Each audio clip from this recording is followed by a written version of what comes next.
Now, quite recently we filmed you doing a conversion. What did you convert into what? Well, I wanted to make a figure of the period of the Indian Mutiny in 1857. And I was able to obtain a print which shows the uniform and the equipment that was worn at that particular period. Yes. And in order to make it, decided that the figure of the 95th Rifleman, which we've already seen, was very suitable. Mm-hmm. So we used the basic kit, which you can see. Yes.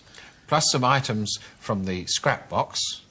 We've got a musket, a pair of arms, some gift wrapping ribbon, and a scrap of paper. And from these, with some adhesive, we arrived at this figure. We commenced by joining the two legs together. So these have to be separated from the sprue.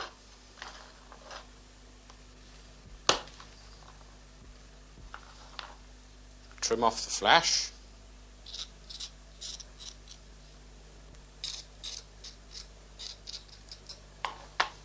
And because these have got little spats on, which aren't necessary for the 1857 period, we need to carve these off very carefully in order to preserve the shape of the foot and boot.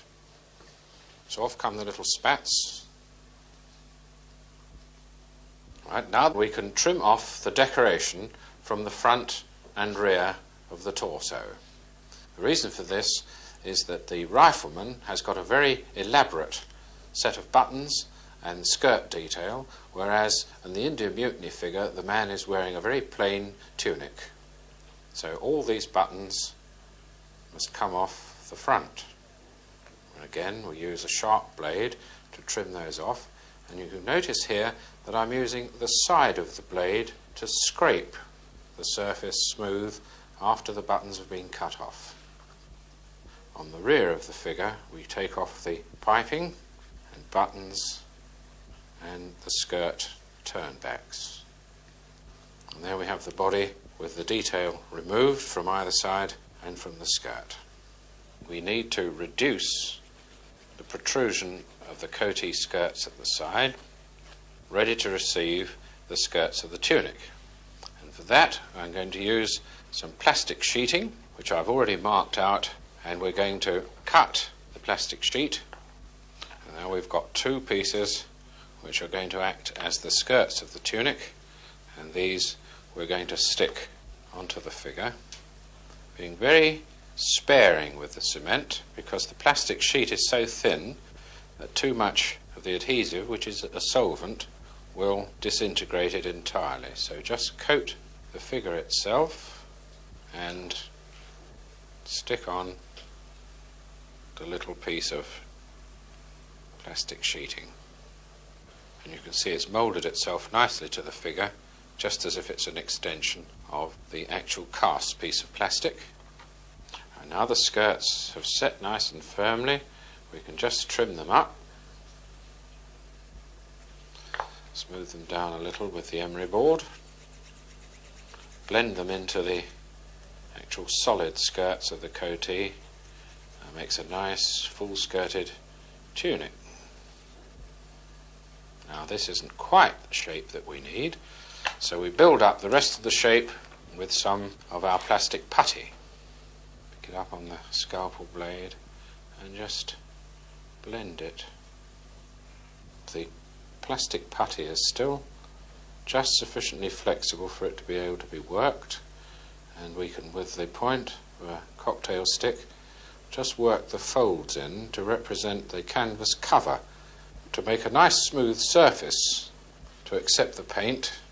We're going to coat that little bit of green plastic putty with some liquid plastic, and this brushes on. It's just plastic sprue dissolved in a solvent, and it's just necessary to brush it on just as if one was applying paint. And now we're going to fit the belt, which we're going to make out of gift ribbon. Just nick the end of the ribbon and tear a strip down. Again, a little touch of adhesive. Apply the end of the ribbon and gradually draw it down. Just overlap it and sever it. Now we've got the belt on. And now I'm going to make a little neck curtain to hang down the back of the cap, and for this I'm using a piece of paper of which the grain has been destroyed by crumbling, so that it's nice and malleable and can be formed easily. And just measure it up by wrapping the paper around the head and marking on it the base of the cap and the point at which the neck curtain falls on either side away from the head. And there's the shape of the neck curtain, which is then glued to the side of the head round the cap to the other side. And that's stuck nicely to the base of the cap.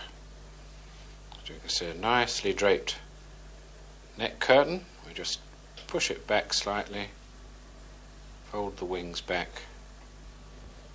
and we can coat it with the liquid plastic in order to set it.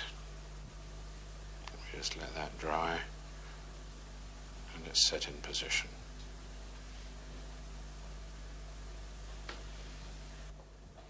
Now this rifle, which is a conversion of the Napoleonic flintlock, the lock has been altered to turn it into a percussion type weapon, and the sling has been added from the same ribbon that we used for the belt and for the straps for the equipment on the figure.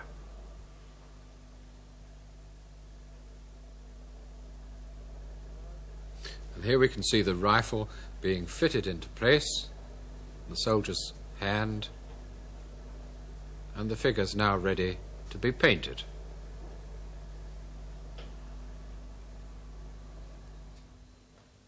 And now here are the two figures after they've been painted.